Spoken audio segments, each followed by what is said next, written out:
Hello, and welcome to WEXP's very first Radio Row panel. I'm Dan Sardero. And I'm Lucas Davidson. Today's show aims to educate and engage LaSalle students and the larger community with professionals in the radio industry. Joining us today are three professionals from the airwaves: Debbi Calton, Mike Vasilikos, and Paul Perrello, each one an established member of the radio industry and each an integral voice of Philadelphia. Debbi Calton has been dominating the airwaves as a DJ in the Philadelphia market for 34 years. 24 of those years she's been at her current station, 102.9 WMGK, in the classic rock format. She's also a Grammy winner for her voice work on the children's album All About Bullies, Big and Small. Mike Vasilikos is not only a seasoned on-air personality at 88.5 WXPN, but also the associate program director at the AAA station. Before that, he was also the program director at WTMD in Towson, Maryland. He hosts the new music show every Tuesday night at 8, and like me, he is a Bob Dylan fan. Paul Perrello is an award-winning journalist. He has taught broadcasting and journalism at many institutions, including right here at LaSalle University. If you live in the Philly area, he has most likely delivered news to you while you're currently driving in your car. He currently works for CBS Radio and can be heard on 1210 WPHT. Most importantly, he started his career on WEXP just like us. So let's get started. Yeah, I think you have the first question. Yes, I do. So thank you all for coming. So all three of you are well-known radio personalities in the Philadelphia area. You've proven that you know your trade, and I think that's a testament to each one of your work. But let's take a step back for a moment. How did each one of you get started on the radio path, per se? Debbi, we can start with you. Okay. I was almost a welder, but I ended up in radio just by a turn of circumstances. I was part of my college radio station, Guilford College, Greensboro, North Carolina, but always behind the scenes. I was very nervous and didn't like my voice, but I loved music. So I was doing that, but I needed to step back from college for just a little bit and try to figure out what I was going to do with my life. So I signed up for all these trade magazines, and I got welding, and I thought, oh, that's good to know a trade. And then I also got broadcasting school. So I knew my parents, I wanted my parents to still pay for something that had school in the title. So I decided to try broadcasting school first, which was the one that I went to was not good, but it got me started. I went and knocked on doors and took an internship at a small station, an AM daytime station in Charlotte, North Carolina, where I stayed for 2 years, and I did everything from writing copy, getting coffee. Then one day they said, "Do you want to try going on the air?" And I'm like, okay. And then it just snowballed, and I was hooked. Nice. Wow.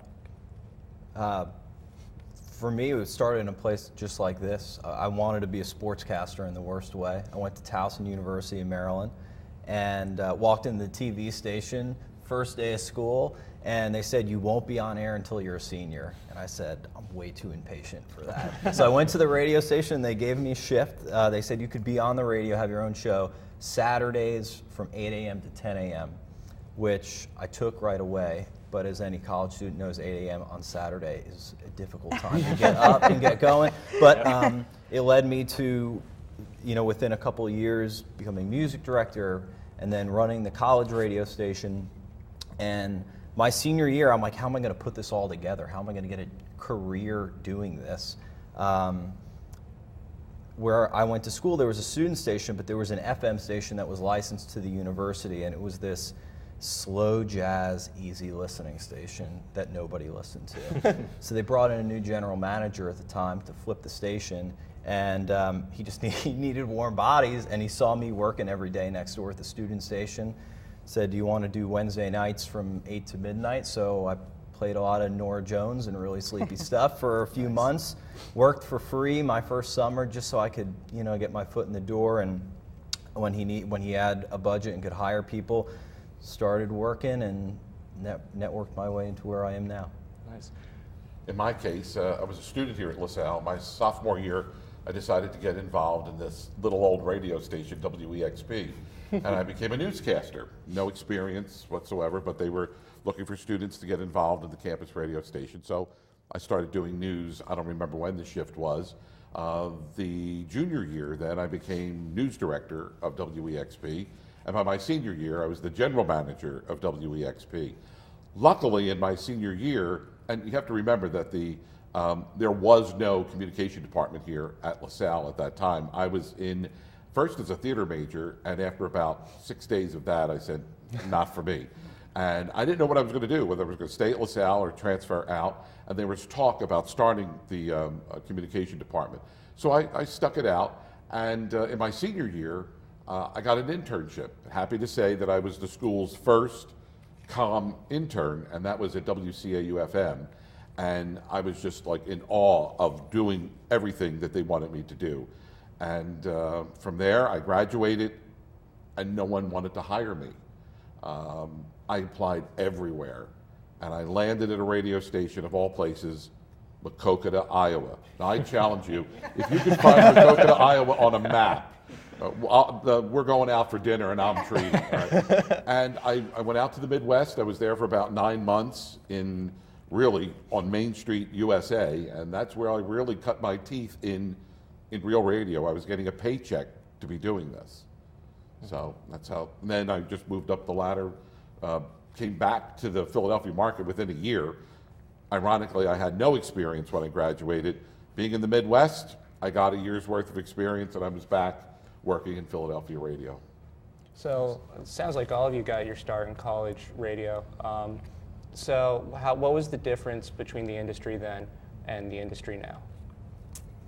I'm sure there's a lot, but. Well, the radio station that I started at in Charlotte, it was a luxury because it was an AM daytime station. You flipped the signal on at sunrise, you flipped it off at sunset. And sometimes that was such a short day that one person would work the entire shift. But it was a fantastic format. It was a precursor to progressive format, to a AAA format. It was actually anything goes. There were really no regulations. We did have a no Led Zeppelin rule, which killed me because I love Led Zeppelin. Got all the lead out. Yeah, no lead. But we played jazz. We played, at that time, this was in 1976, and there was a lot of crossover jazz coming out. We played folk, we played country, we played rock, we played everything. So I had a really wonderful experience at my first radio station. Formats started coming into play, shortly after that, and again, it was just a little luxury there because once I started working for like a real commercial radio station, then you had a format. You still had a lot of leeway, which you do, in college stations, but there was a little bit more guidance. Now at MGK and at all commercial radio stations, there's a very strict format, and there needs to be. You have to be consistent. There has to be consistency when anybody pushes that button, for that radio station. Mike has a different experience because their format is broader at XPM, but there's still structure there. Yeah, absolutely. Yeah, it's like organized free form, if that makes any sense. Yeah, we have more leeway on some of that stuff. For me, the biggest change is competition, not just with radio stations, but other content providers. There was no social media, even as I was in college. There was no Facebook or Twitter. There was no Spotify. There was no Apple Music.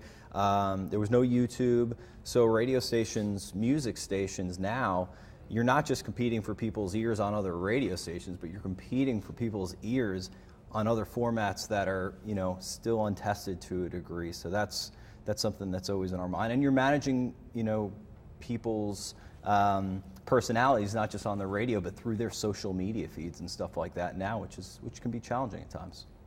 Yeah, I think from my perspective, management has changed a lot. I mean, it was not unusual working at a station where you could walk down the hall and you could see the program director and see the general manager. Now, because it's either eat or be eaten, there are all these behemoth media companies now. So in the case of commercial radio, CBS owns 6 stations in Philadelphia. We were just purchased by Entercom, and so Entercom bought the whole CBS package. And luckily for us, Entercom is still based in Philadelphia. It was always based in Philadelphia.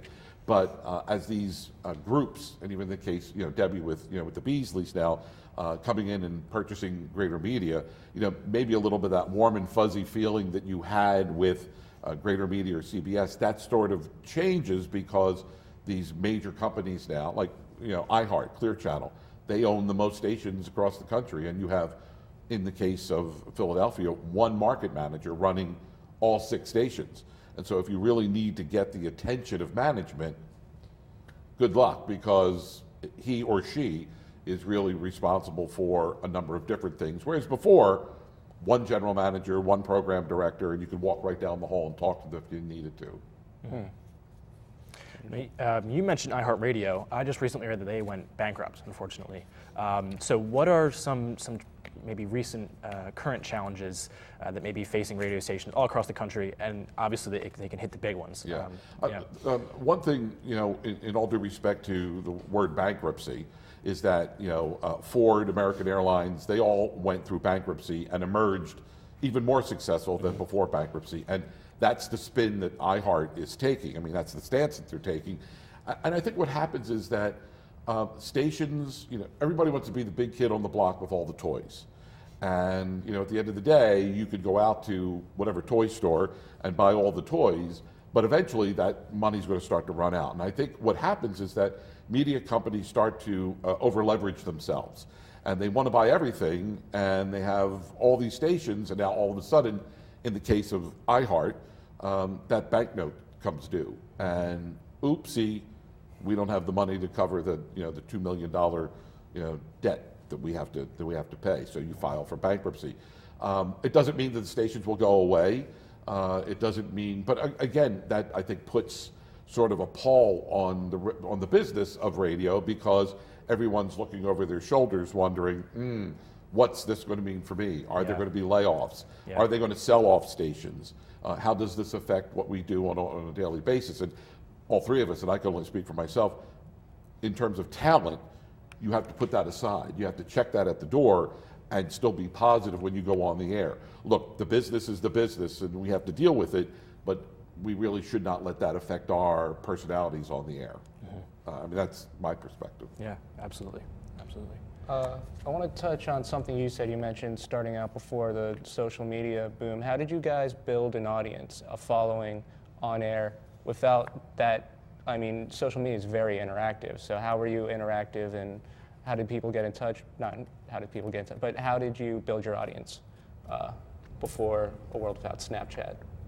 Well, appearances, a lot of personal appearances. I remember, I'm so glad for Google, because there was a time when I would be trying to get information about something as quickly as possible on the air, and I would actually call the library. I would actually pick up the phone and call the library and say, I need this fact, like now, because we didn't have access to all of that, that has become social media.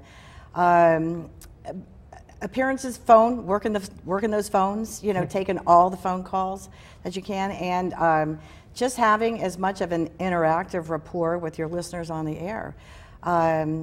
It's a lot easier now in a lot of ways, to reach out to people in all the different ways. I'm on the air, and I'm sure you are as well, Instagram, Facebook, Twitter, constantly. And when that first started happening, people would say, you're not paying enough attention to being on the air. It's like, no, you don't understand. This is as much a part of my job now as being on the air. It is. You can promote things coming up that we could never do before. Like in just a little bit, I'm going to be playing this song or whatever. Or put a video up to go along with it or whatever.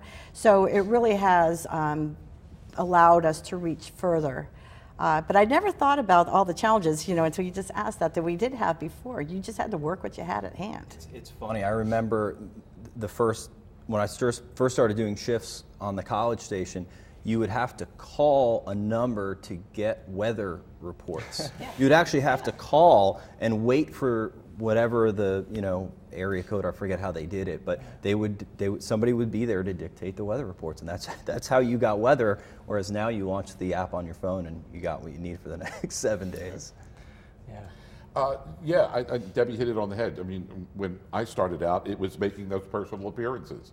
It was going to the Iowa State Fair and working the big top. And doing a remote broadcast, and that's how you built your listeners. That's how people. I don't know. In small market in the Midwest, it seemed like the listeners and the radio station just gelled together, because at that time, that's all they had going on out there. There was no local television station. It was the local radio station. So whenever there was an event, and in our case, our station owner, general manager, also owned the movie theater in town and also owned the drive-in.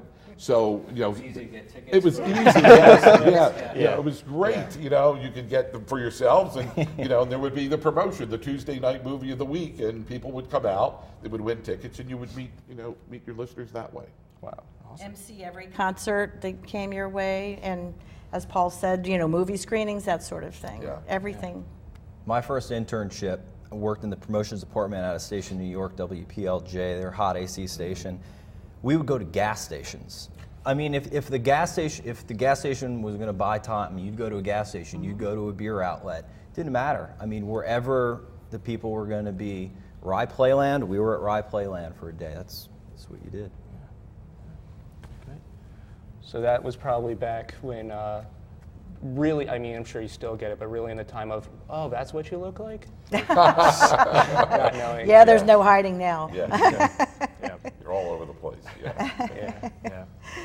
Cool. So I think we have to take a quick break, and I think we'll be back in a couple minutes. So stay there, and we'll be back with our guests. We're back.